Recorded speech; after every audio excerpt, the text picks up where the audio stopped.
Hello and welcome back to the Analyst brought to you by the Guinness PRO14. I'm Murray Kinsella of the 42.ie.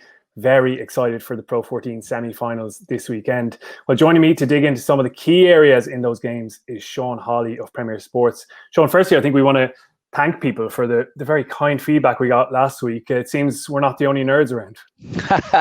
Great reaction, Murray, wasn't it? This is fantastic innovation that Guinness PRO14 are doing. So chuffed that you and I can work together on it. But yeah, there are other nerds out there. But quite seriously, though, there's a more discerning viewer out there now who understand the game. They watch a lot of rugby. They've played and coached, and they're looking for that third eye, if you like, that analyst eye. And they want to see some things they probably thought they saw, or that they may have missed, that they're talking with their mates down the pub, that a decision wasn't made, or a great bit of skill. And hopefully we're picking up some of that on these episodes, and hopefully we'll get a few right tonight. Yeah, absolutely. Brilliant to see that feedback. So keep it coming. Just to run through what we're going to look at today, we'll discuss how Munster can try to break the run losses against Leinster in knockout games, what Ulster can do to turn the tide of two bad results since the restart. They're trying to cause an upset in Edinburgh. We have Danny Wilson, Glasgow Warriors head coach. He's going to chat about the value of a good line out and some breakdown stuff. So loads to look forward to. And just a quick reminder, you can tweet us using the hashtag AnalystI, and we'll do our best to answer some of your questions. Well, look, let's get stuck into it straight away, Murray. It's Leinster and Munster yet again. They're back at the Aviva Stadium after just 2 weeks, and Johan van Graan's team, well, they must be sick of playing the Leinster guys in semi-finals the last 2 years. Munster really have only just got one win against Leinster in the last 8 fixtures. Quite unbelievable, and the Leinster train goes on. They've lost 2 semi-finals on the bounce, and only away wins in the Guinness PRO14 semi-finals have only happened twice, and that's the Scarlets in 2017 and in 2018. We'll take a little look at Munster first, and Munster discipline and not making errors in the 22, which we are big on now with the new stats that we've got in the 22. Well, that's going to be key, isn't it? It's huge. Knockout rugby, you can't be giving away cheap penalties. And it's something that Munster, and indeed all the other teams, have been talking about this week and reinforcing with their players about making good decisions, not giving up cheap penalties, and allowing a team like Leinster into your half. That access is massive for them. They play off line out so well, something we'll come back to. And I think Munster have probably let themselves down in this regard in these semi-finals against Leinster. The penalty count has gone against them in the last 2 seasons in the Pro14 semi-finals. And we have some good stats around that. Leinster giving up on average, 6.5 penalties in those games to Munster's 12.5. It's a huge difference. And those moments, as we say, allow Leinster to go down the other pitch, apply some of that pressure that Johan van Graan spoke about this week. He was talking about discipline hasn't been good enough against Leinster in the recent past. And you can see the quote there. And it's because of the pressure Leinster are applying, but he will have been hammering home that point to his players. Particularly around the breakdown now, we're going to discuss it again. It's a huge area, and the penalty counts have been high, but Munster just have to be nailed on in this regard. Yeah, it's massive, not just interpretations, but when you play Leinster, because they apply pressure in attack, when you're tackling and the tackler, but they apply pressure in defense as well. They've got such a formidable blue line everywhere. They don't commit too many to the ruck, and they force that, urgency from not just the ball carrier, but also the arriving players. So there's a lot of pressure on Van Graan's team, isn't it? Yeah, it's everything from Leinster. I mean, it's hard to pick out a weakness in that Leinster team. In terms of any aspect of their game, they apply pressure in all areas, as you say. There's some more stats just to hammer home the point about this penalty count. Home teams can afford 11 or fewer penalties generally in these semi-finals, but away teams to win. You mentioned the Scarlets; they're the only ones who've done it, and twice. You got to be down in single digits to win semi-finals. So again, they'll have made that a big kind of KPI for this week, a key performance indicator or index. So it's going to be huge, and I'm just really interested to see how Munster get that balance at the breakdown between being really aggressive with their jackling and knowing when not to push Andrew Breaks that little bit too far. Yeah, we're going to talk a little bit about refs perhaps a little bit later on, but selection is obviously going to be a big thing for Van Graan. And last week, even though there were red cards in the Connaught game, you sort of saw in that selection that maybe there were some jackalers in there that could make a difference, with one eye on the Leinster semi-final. So if Munster are to have a chance then, Murray, the breakdown really is where they need to really excel. Yeah, it's a traditional strength, isn't it? I mean, we can just see there Leinster have gone from the cleanest team at the breakdown, 32% to 60% of their penalties in that area. And a lot of them, when they're trying to clean out ball, it's going to be a huge focus on them winning that race to the breakdown because the jackal threats are multiple. CJ Stander has been really dominant in this regard. Tyke Burns back now as well. And we're going to have a look at a few examples here. There's CJ Stander coming off the scrum. You're going to see his work rate now. He's constantly sniffing for that jackal. He had a quick look there, but he realizes it's not on. Get back in the defensive line. Now he's going to have a go. He's into that ruck. Leinster do a good job on him that time. It does actually cost Munster players on their feet in that instance. That's something we'll come back to, but he's not finished here having a go. He waits on that open side. Leinster play to the right, and now they're going to come back in field. And straight away, that jackal is in his mind. He wants to get that ball back as soon as possible, break up Leinster's play. He gets a warning there, and that's good discipline. He heeds it. Now the line speed from Munster puts on pressure. They make an error, and this is the perfect opportunity for someone like Stander. They get a good low tackle by O'Mahony, and he's straight over the ball before he gets pulled off by Ronan Keller. Andrew Brace was happy with that one because he felt that Stander was in a good initial position, and that early jackal call is something we're seeing a lot. This is a really interesting one on kick chase. We're seeing this a lot actually in the game at the moment. That kick to counter ruck. Damien Dialende has been brilliant in this area. You can just see the amount of fight he adds here. 3 Leinster bodies trying to get rid of him. He gets neck rolled out of it in the end. No penalty there, but a really dominant tackle, John Ryan and Jean Klein. And look at the speed of Stander over those initial yards to win that race. Again, a good early position before he gets pulled down, and a superb turnover penalty for Munster. So it is a real trend. It's something that Leinster are massively aware of. This one, they've used a nice set-piece play to come back against the grain, but Stander, really good read. And you can see the anchor work from Reece Marshall there, actually holding him in position, keeping him up on his feet so that he's not falling straight over the ball. There will be, obviously, debate around some of these decisions because, you know, different referees have a different viewpoint on it. I guess both of them know what Andrew Brace is going to do in this regard. Some might say he's not really fully supporting his body weight there. Reece Marshall, as I say, is kind of trying to hold him up off the ground. That anchoring work is really important. And this is against Connacht. This is Tyke Burns' threat. Really good carry from Tiernan O'Halloran, but here's Tyke Burn early in his return, straight over the ball. And again, there's really good work around him. It's Stander on his left-hand side, adding a bit more stability into Tyke Burn as he makes that steal. This is the pair of them combining again. You can see the blue scrum cap. Tyke Burn is always sniffing around. He's a pure and thoroughbred jackal. Probably could actually get a penalty there, but he gets cleared away. But Munster aren't dissuaded. Obviously, they're going to go again for the ball as they defend through their faceplate. Stander has a little sniff there, but backs away, recognizes it's not on. But now they're going to combine. That jackal from the inside, Stander gets there as Byrne makes that low tackle.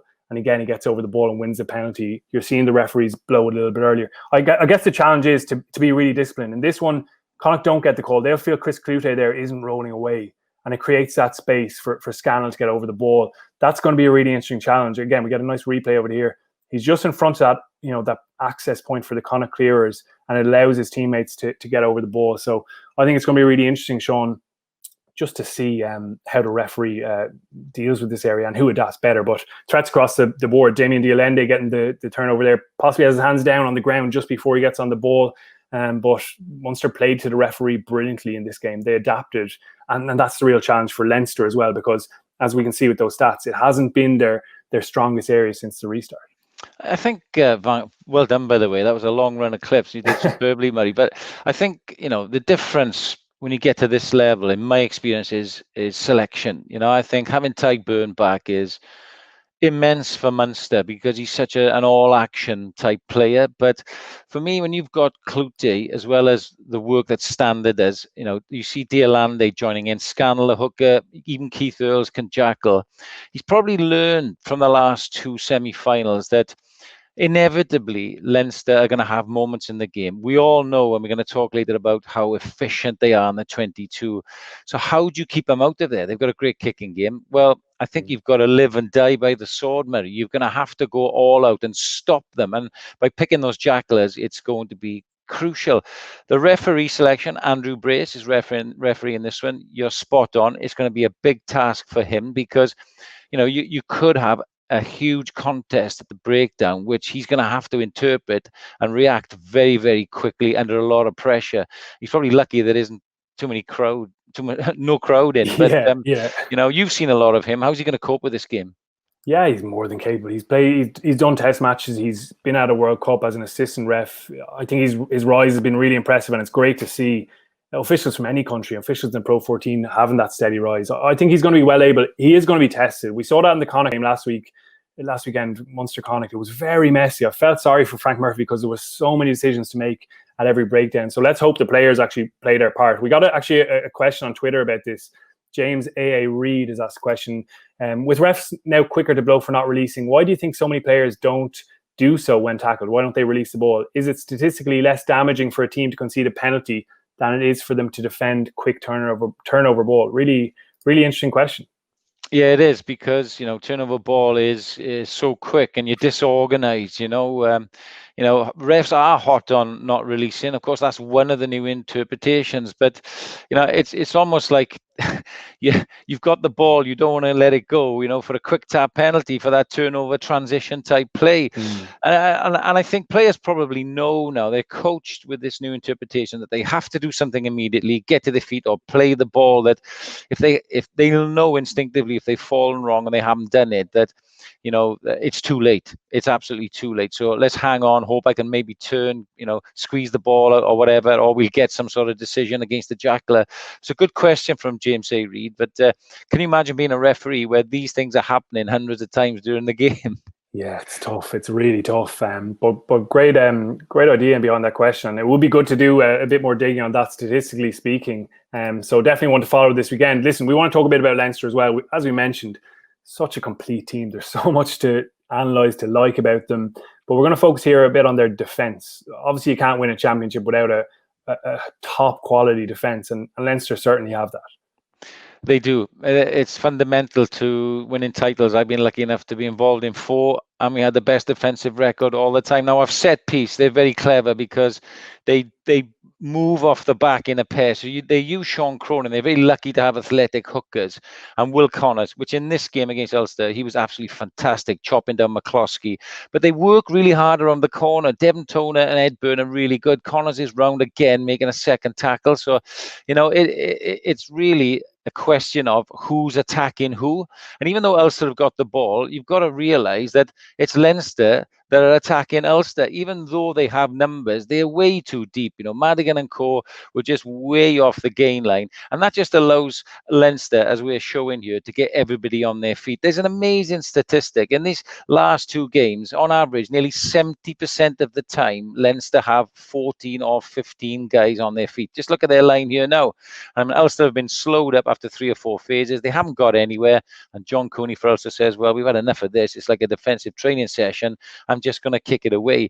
And Leinster are comfortable with like that. They train like this all of the time. They trust their tacklers, Murray, They trust their jacklers to make good decisions whether to go in or not. They're very, very clever players. Here again, off line out. Now, this is a little bit better from Ulster because they're attacking numbers. But look, there's no blocking at the tail of the line. That allows Connors and Sean Cronin again. It's a good tackle coming in from Connors, low chop. Look how quickly he's back in the line.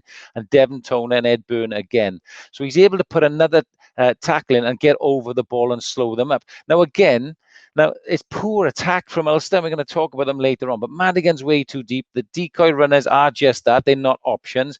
And even though there seemingly was space on the edge, Leinster are comfortably able to push off and contain them. And now, when they're towards the touchline, they really come off hard. This is much better from Ulster. This is what could cause Leinster some damage. Cooney on the move. Lots of options for a flat ball. McCloskey, who's key to Ulster. Connors now is a little bit out of the game. They get to Ross Byrne. Connors now has to fold. He's not involved in a tackle. Those folding players, Byrne and Toner, have to go back on themselves. They go a little bit wider. And all of a sudden now, you see the white shirts. They're outnumbering Leinster, and there's an edge. There's space. So these are the sort of things that Johan van Graan, Stephen Larkham and co need to be watching on how they cut the line. We spoke about this last week. If they can cut the line and find edges, they'll make purchase and get territory. They need to mix their game up. Here you see Ulster bringing an inside runner, and that disorganizes now. You see Connors is out of the game. There's a little bit of space in between the defenders. They're a bit disorientated.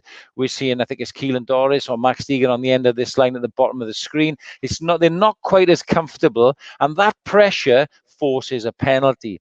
If you don't attack properly against these guys, you've got 3 guys off the back. It's Cronin, Connors, and Toner. Shuffle off, scythe down McCloskey, and they've won the race around the corner already. Again, Madigan's too deep. Look how they slip off on the outside.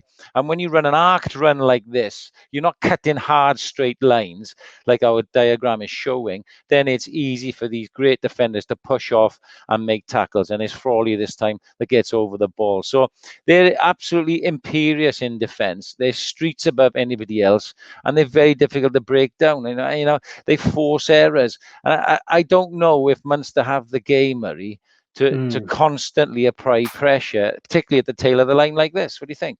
Yeah, and we saw in that good example where Ulster get over the gain line the first phase, but Will Connors did such a good job of denying Ulster that. I thought his chop tackling performance was absolutely sensational. Some of the best defence you've seen. The work rate we're seeing here is really impressive. But it is interesting that the last clip we had the Jackal turnover from the midfield pairing working well together, because it is something that, having looked at Munster, Leinster are far more selective at. Look at them even here. They're focused on, as you say, those players on feet, ready to make those double tackles. Maybe you can slow the ball down a little bit more in a double tackle rather than jackling every single time. And that's what really impressed me. I mean, that stat is incredible, really. 70% of the time almost, they have 14 or 15 defenders on their feet. That is just remarkable. And it also allows you, importantly, to have the backfield well covered as well. Something that I haven't seen there, but you got to cover that space as well. If you've got someone attacking every single breakdown, well, then you're putting yourself in compromised positions, and that's the balance that Munster have to strike at. Well, Munster showed a couple of weeks ago, didn't they, that they could find the edge. Farrell and Dale Andy all of a sudden cutting the line a little bit wider out, like that. One of those examples there. It's going to shuffle the pack, if you like, of the Leinster defensive line, and it may cause them some problems, particularly if they stay in the game. Now that's Leinster's defence, Murray, but obviously they're pretty good in attack as well. I know when they get in the 22, we're going to show some stats later on, but off scrum they've got options, because once again they're very intelligent players. Yeah, there's just such a range of options for them here. This is left-hand side scrum. They bring in blindside wing Kinsella in this instance, just to use him over gain line on first phase. And they're picking the easiest target they can find, I suppose. Generally, out halves get run out in this manner. He goes at Ian Madigan, gets to the outside, lovely footwork, and there you go, over the gain line. Everything else is going to be easier now. Ross Maloney gets around the corner, and it's going to be John Cooney, the scrum half this time, who has to make the tackle. And listen, Ulster's halfbacks were brave in making those tackles, but they're tackling bigger guys. Now you can play off that. There's Madigan again, but Leinster, they're so clever in finding someone like that in the defensive line. Step back inside, another gain line carry, and away you go. They do give up a penalty there, the side entry. That breakdown area is really hot, and that's something to watch. But there's a nice variety as well. It's not just about the run attack. There's a really nice kick. They're going to play to the width here, and Jacob Stockdale is going to have to close up on the edge. He's worried about the passing attack. Matt Faddis is a long way to make up from that blind side. And then that lovely left-footed grubber from Rob Carney. Again, having different kicking options. This has been a real team for Leinster, something they've worked on in lockdown. You can see here where they start the attack back inside their own 10-metre line. I love this from Frawley out the back. It looks like he's going to carry. Then there's another decoy line that's really convincing from O'Loughlin. And then that left-footed long kick in behind. Faddis has to turn. It's a nasty position to be in, and he finds touch. But look at the gain that Leinster have made. The one simple play, but simple isn't easy. It's simple things done really, really well by Leinster. Actually fixing defenders in the line, a bit of subtlety, and then the variety. You just don't know what they're going to throw at you. So it's really fascinating part. In the big games, it's winning sort of little battles. They've gone from just outside their 22. They seemingly looking to attack, bring up the back three, and then the advantage of having kickers in the wide channels like Carney and co. You convert your just outside the 22 to just outside the opposition's 22 and an attacking line out. That's where the pressure comes from. So it's going to be a big matchup. It's going to be a tough one for the referee. Who are you going for, Murray? Yeah, look, it's hard back against this Leinster team, especially when they're so strong in the 22. You mentioned the stats before. Let's just have a quick look at them, an update on where they've been, because I mean we're big fans of this. It shows you, it's like a very good indicator of success, really. You can see how efficient Leinster have been inside the 22. 77% efficiency, where they're either winning a penalty or making that progress, and 70% scoring inside the 22. You can see the clear gulf there, Sean. Well, you can, so it's roughly the same in terms of efficiency. The two sides there, Leinster, Munster, the big difference is in the scoring. I think in the first three entries into Ulster's 22 on the weekend, they took away points. They took away a try, then 3 points, then another try, 13-0. The game's pretty much done, Murray, and it's a long way back in a semi-final knockout match then against a brilliant Leinster defence to come back from 13 points down. So, yeah, they are clear favourites, but what do some of our viewers say? All four teams are playing well. Well, when they've got their first teams out, and Ulster Yeah. questionable at the moment. But I can't see anyone beating Leinster in a final. What areas can be exploited? Well, hopefully, Michael, we've shown you that. I'm trying to push Murray on who he thinks he's going to win. Yeah, I'm going to go Leinster. It's the easy opt-out, isn't it? Well, I what tell are you you what, thinking? man. I'm going to go Munster. I'm going to go for an upset. Nice. I'm a massive Leinster fan. All the stats are pointing to Leinster, but I called it before the restart game that this was Munster's chance. If they could put the frighteners on them and find a little bit of a key to unlock that door, then they could possibly do it. So, do you know what? Third time lucky for me for Munster. So, Sean, we focused on Edinburgh quite a bit last week. Their game against Glasgow didn't give us too much new ammunition with all the changes. So let's talk about Ulster and where they are, because it's been a tough restart for them. And going back to the 22 stuff, we've seen that they have just not had a clinical edge, something that would worry Dan McFarlane coming into this semi-final. Yeah, this is an average of the last 2 weeks. You look at Ulster, 24% scoring percentage inside the 22. Last week against Leinster, they had 11 entries into the 22 and only 18% scoring rate. So that's not high. It wasn't great against Connacht the week before. You've got to go out and try and win the game. You can't go to semi-final and try not to lose it against Edinburgh. Edinburgh started down a little bit there because maybe they didn't put a full hit out last week, and all season they've been reasonably good in there. But Ulster, yeah, there's some worrying trends and maybe too many turnovers in that crucial area in the red zone. Yeah, we're going to look at some clips of stuff that's not going well for them, and there's a bit of choice here, really. Yeah, it's compounding errors, Murray, more than anything. So they're trying, McCloskey, I think, is going to be huge for them. It's an error from him in the tackle. And you just cannot afford, again, in the semi-final stage against these big teams to turn the ball over, because your defense is disorganized. Look at Rob Herring calling for help. Obviously there's big guys in the wider channel now. Cooney has to come into the line. And Leinster can settle and the no threat now. And they then compound that by a very silly penalty. It's an advantage going on for that high challenge. Just minutes before, there had been another not rolling away penalty, before that. So it's penalty to knock on by McCloskey to another penalty, a silly penalty. And this is where you get punished against the best teams. Look at Rossburn.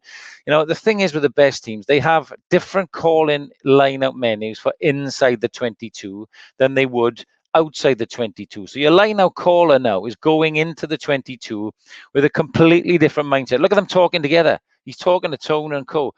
So the pressure's on because in the 22 from your error. And now what you do, you come through the line. I mean, what's the percentage chance of you catching this at pace one-handed when you're a second row? I can tell you what it is, Murray. It's 0. And he still goes for it. It's tantamount to a yellow card. But what do Leinster do? And we talk about their 22 scoring efficiency, their entry. They've just scored a try. They've just come back in the 22. And they score. Now, if you flip that to Ulster, it's a similar kicking position. It's Madigan this time. It's a penalty, an opportunity to apply pressure. He doesn't make the 22.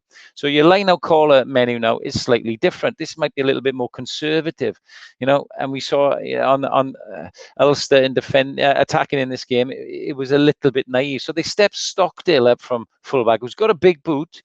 But again, he doesn't make the 22. So they're not giving themselves a chance by compounding their errors, whether it be with the ball to kick or certainly, when they're giving penalties away, which they shouldn't be doing. Yeah, that's fascinating stuff. And so interesting that a simple line in the pitch can really change your focus. But that's been really clear. And they haven't had that cohesive edge. Before the lockdown, they were flowing nicely. And it's something that they've done well. There's been fluidity in their play. on both sides of the ball. I'm not just talking about the attack, but we're seeing maybe that lack of cohesion and understanding defensively as well. Well, one thing you know about the big teams like Leinster is they'll work you out. Now, this is a bit of a bugbear of mine, and this is how teams defend a lot. Defensive coaches, you have John Cooney in there at in the 5-meter channel, where the hooker, in my opinion, should live. Rob Herring is at off the tail. Now, he's an athletic too, and I know we've showed Sean Cronin doing it for Leinster, but Marcel Coetzee is out in the back line. Now, there's a big blindside for Cooney to defend you. What does Herring want to do? Of course, he's a hooker. He wants to bury his head in the maul. Coetzee comes up. Cooney sniping around either side, the winger. I like my scrum half sort of defending that chip zone. Now it's very difficult, a long way for the blindside wing to go. And even though we saw this from Henshaw and Ringrose the week before, different centre pairing is still happening now. It's a big ask for your blindside winger at pace, and it's an error, and all of a sudden Frawley's on it, and you're now under massive pressure. The blindside wing has got himself now out of position. He's stuck there right over on the left. He can't, because it's alarm bells time. It's Mayday, Mayday. They're totally disorganized. And it all comes from a set piece where their defensive organization has set them. And even though, Leinster are not really going to move away from 1 meter away, and we talked about their likeness to the Exeter Chiefs in the English Premiership, and Ed Byrne crashes over. There, when we pan this out, we can see how disorganised Ulster are in their defence. Leinster could have strolled over on the left wing because they're completely out of position. So that comes from a lot of pressure. A penalty that they've kicked again 5 meters out. They've worked it around in their defensive organisation. There's the right winger. Now 4-5 phases later, he's late to go back. So you can imagine the space. And this is something, again, Richard Cockerell and his coaching team will be looking at. Madigan is left at the post here. There he is. He's the last defender. So Ed Byrne doesn't want to go further than half a meter to crash over. But there's lots of space out there because of the defensive organisation of Ulster. Yeah, and Edinburgh are pretty good from close range with those finishes. They're excellently organised in those little 3-man pods. Slightly different to Leinster, but something similar. They're so good at finishing from close range. Well, in terms of statistics as well, just last week, that Leinster game alone, Ulster were ranked 12th in terms of their defensive percentage stopping rate, if you like, in the 22, just 29%. So when you think the pressure that Edinburgh could apply on them in that 22, it's really is alarm bells, for Dan McFarland and Dwayne Peel. They need to organise themselves very quickly against a formidable Richard Cockerell outfit. But, we've talked a little bit about Edinburgh last week. We're on Ulster this week. So let's turn to some positives, Murray, because there are positives in Ulster's game. They're particularly good from kick receipt and turnover. They don't give many penalties away, but, they're going to be right in this semi-final. Yeah, and they've got some brilliant players. We've seen McCluskey, Coetzee, Cooney. These guys who they'll be hoping the big occasion brings out the best in. And I would be surprised if it doesn't. We see some nice clips here. There's Stockdale at fullback, who was quite impressive, I thought, in the 15 jersey. Really dominant taking the air. Then Coetzee mixing up his game, not carrying every time, plays the ball out, and they're going to split the midfield, as you mentioned earlier on. Carter getting into that midfield ruck. Now they're going to bounce back, play out the back of those forwards.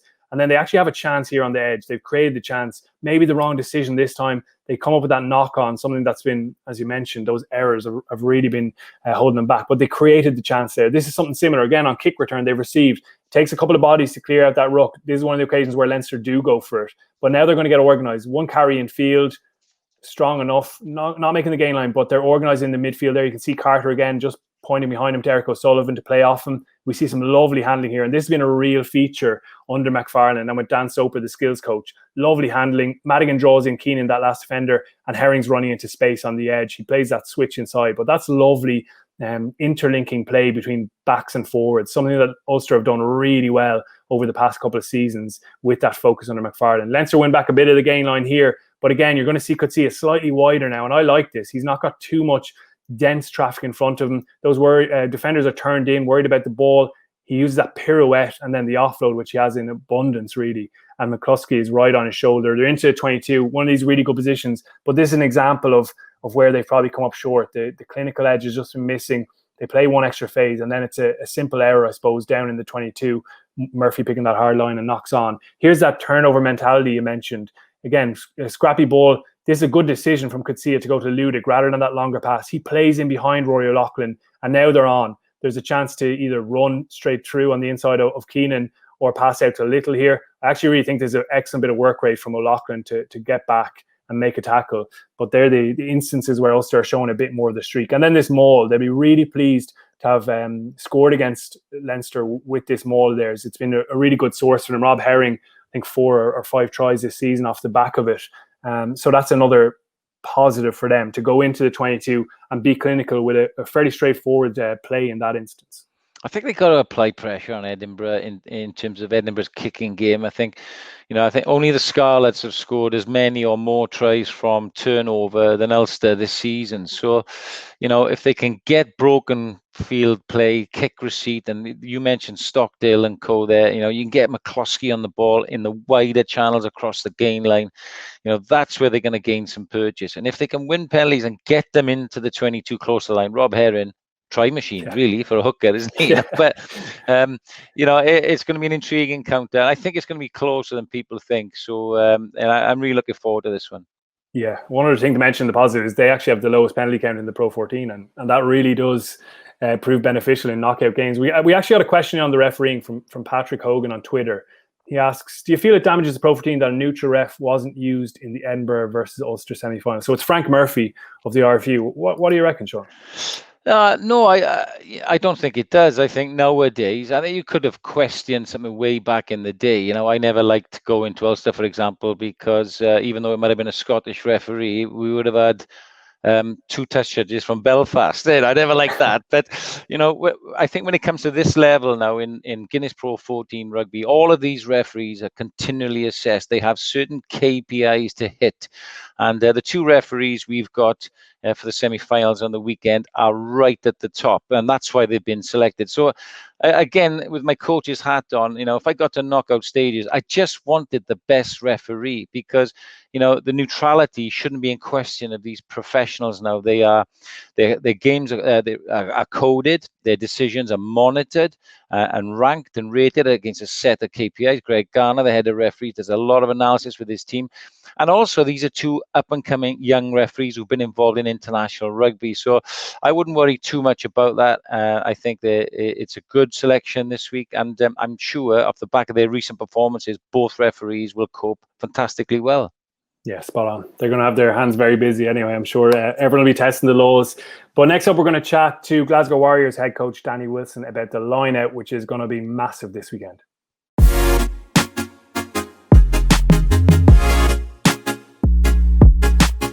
So, Sean, we want to have a bit of chat about the line-out this week because, it's still such a massive area of the game. Always has been a key kind of platform for scoring tries and building attacking moves. You can see the stats just below us. 50% of tries in the Guinness Pro 14 this season have originated from the line out as the primary possession. So it's a massive area. It's massive. When I was coaching, I used to, look at all the tries that we would score and the first 2-3 phases and, the sort of set piece or the start point of the tries. And line-up was always top at the end of the season. Scrum was too, second place. But since turnover ball in played time and kick receipt has become so important. The transition game, if you like, that's gone up the ladder. But line out is still number 1. And maul's a big part to play with that. But also some of the play off the top of line out has been really, really improved as well. Yeah, well, we're going to be joined by Glasgow Warriors head coach Danny Wilson to have a bit of a chat about this area. Danny, first of all, thanks a million for taking the time on a week off. Really appreciate it. I guess we want to ask, just to start, about finishing up the season with a win. Must be a positive note to end on, but a strange time to come in as head coach. Yeah, it's a little bit of a baptism of fire. There's no doubt about that. I've come in at a strange time, and to finish off last season was obviously a new challenge to me. Two games really that we approached, you couldn't approach them as pre-season friendlies because they were a lot more than pre-season friendlies. Your first 2 games are derbies, 1872 Cup decider and so on. So, yeah, a unique challenge, but one that sort of heightened awareness. So it was good from that point of view and good to finish with a win. Mate, we spoke about lineouts there briefly before you came on, and I know you do a lot of work around the lineout attack and defence. And that stat of 50% of tries in the Guinness Pro 14 come from lineout as a starter. How important is that in your preparations when you're preparing for any game, let alone big games? Yeah, it's huge, both sides of the ball, really. I mean, if we take Edinburgh, the prep that you go into the game with Edinburgh, that their line out is a huge source of possession for them, and it's a huge meterage for them. So when you look at Edinburgh, that they'll get meters off their maul and meters off their plays with Bill Matter and people like that coming down the middle of the field off line out. So one of your tactics has to be trying to put pressure on the line out delivery to make sure that they don't get that kind of opportunity to get the meters, and also maybe not giving them as many line outs. Now, the difficulty with that at the moment is the new contact area interpretation is leading to a lot more penalties, therefore a lot more line outs. So it comes to strategies more around dealing with the line out as opposed to stopping teams. As you remember with Wales would give very, very few line outs to opposition for that reason. Big part of their strategy. It's difficult at the moment because of the amount of penalties in the game. Yeah, absolutely. So, sorry, go on, Sean. I was just going to say, I know Danny from coaching with him that, defensively you adopt a number of different strategies. Now these big teams in the semi-finals now, and Edinburgh are favourites despite what Cocker says, and Leinster. Do you go into the game with a mixed bag of strategies, or do you look to steal as much line out as possible, or do you stay down? What would be your thoughts? I think it's two things that you make your decisions on. One, the cattle you have, the personnel you have. We went into the second game probably thinking we had an advantage at line out time against Edinburgh, and that we thought because they had a couple of second row injuries and some changes of combination, we felt we could go after it, and we got a fair bit of a return. One, because we had good personnel on the pitch to go after their line out, and two, because maybe they didn't have their full hit. They've got an excellent line out when they got their full hit. Then take my time at the Blues where we played 3-7s in the back row. That's a different tactic. Then you go, and we're probably not going to steal a huge amount of line-out ball against good line-outs. Then it becomes, what are we going to do on the floor? What can we do to prevent opposition getting drives and drive penalties? So having a good drive defense system, and then your funnies, your little ways of getting them thinking about not necessarily us competing to steal the ball, but all the little bits and pieces we can do, standing off your drive, sending somebody around the other side to prevent you from passing out of breakout plays, things like that. So there's many tactics, and I think a lot of it will depend on the personnel you have that week and you have generally, and then the opposition that you're playing. Yeah, right across the board since rugby's restarted, we've seen them all be as important as ever as a scoring weapon. I mean, why is it such a good platform for teams? And I guess Fraser Brown got off the back 0-1 last weekend. Yeah, I mean, I suppose you get the opportunity to get 5 meters out gives you that huge advantage in terms of field position. So kicking the corner and going for it is a gamble, and sometimes that gamble doesn't pay off. But it's obviously such close proximity to the opposition line that you can get maybe a bit of a rumble on if you feel confident. But what I think you've seen in the game lately, and we did it a couple of times, we did it in the first game and we did it in the second game, was what sides are starting to call their third set piece, which is 5 meters out going to tap penalty plays, which maybe you didn't see and haven't seen in the game for a while. And I think that's coming back because drive defenses are getting better and better. There's no doubt about that. Although the drive is a weapon, drive defenses are practiced and practiced and practiced. So something different like a tap penalty play takes the referee out of the game in the nicest possible way, because he's therefore not in having to make decisions on drive and all the mess that can happen with drives. And it takes the line out. You don't have to win the line out. You've got the ball. You maybe can speed the game up a little bit as well. So I think we'll see a bit more of that. Exeter are brilliant at it. That's where we've looked at it from. We got a try in that first game. Exeter, I think, scored 4 tries in the first 2 games from that very situation. Not going to the line out, going to the quick tap penalty. Yeah, really interesting. The other one I want to ask about, I mean, you talk about competition there. To me, especially in Ireland the last couple of weeks, it's been messy in the line out. Are defences doing things differently, or is that just a matter of people getting back up to speed after the long break? There'll be a little bit on getting up to speed. I think, we kind of went into the first 2 games with quite a basic line-out menu, probably anticipating a lot of line-outs, but back in basic drill and making sure that our drill and our basics were good. I think limited prep time, if you're going over complicated with too many options and too many intricate moves, something's going to potentially break down. In 2 or 3 weeks' time, less likely, because you would have drilled those line-outs over a longer period of time. But also, there are a lot more lineouts in the game. As I said, I think, was it the Munster Connaught game, 40 lineouts or something, a huge number. Yeah. Therefore, and I know there was red cards in that game, but therefore your opportunities to get up and steal and prevent them from getting clean ball are probably higher because there's more lineouts in the game. We're seeing it more often. You'd be rubbing your hands with 40 lineouts, mate, when you to analyse. You'd be loving that. Listen, that's a nice segue. You talk about, the tap and go, because that does then bring the referee into the game with the new breakdown interpretations, which is something we've highlighted a lot on Analyst. What we also think that it's going to be very, very important in terms of giving penalties away in these semi-finals. So what's been your take on the new interpretations? Well, we studied one of the assistant coaches with me, John Diallo, who's gone on to coach Scotland now. John's done a fair bit of work around analysing penalties from the other competition and around breakdown. And basically, the trend has gone that as the games have gone on, the penalties have got less. And I think that's the players getting used to the new interpretation is one thing, but also the referees getting used to the new interpretation. I think to start with, you've seen anyone anywhere near a jackal and it's a penalty. To go into it has to be a very clean jackal. So you've got a better opportunity to jackal, but you've got to be more accurate than you've ever been. And I think that's where it needs to go. Yes, you get the reward if you're accurate, but you've got to be more accurate than perhaps you have been in the past. So I think we'll start to see that settle. One of the big things for me is, I was speaking to a good friend about this that Sean, and Matt Sherritt about it recently. And I think it's something like 80% of jackals come from the inside. So in other words, if you've got a ruck on the left and you run back towards that ruck, or you step back inside, you're stepping into jackalers, you're stepping into defenders that have no other responsibility than to get over the ball. So manipulating that and understanding that, whether it's dealing with them or avoiding it, is very much part of the tactic now, or will be, I think, is to defenders on the outside are obviously worrying about the fold and the attack that's coming towards them. So maybe not as keen to jackal from the outside. There's a lot more threat from the inside. So it'd be interesting to see, but I think you'll see less penalties as time goes on, going back to your original question. Yeah, I know that's a big part of your coaching ethos, is the ball carrier falling out, isn't it, to negate the threat from the inside of the jackler. And we highlighted Ryan Baird last week doing that very thing, a nice long place, but falling to the outside, if you like, so that the inside jackal threat is less and less. So we look forward to seeing a downward trend of penalties, we hope.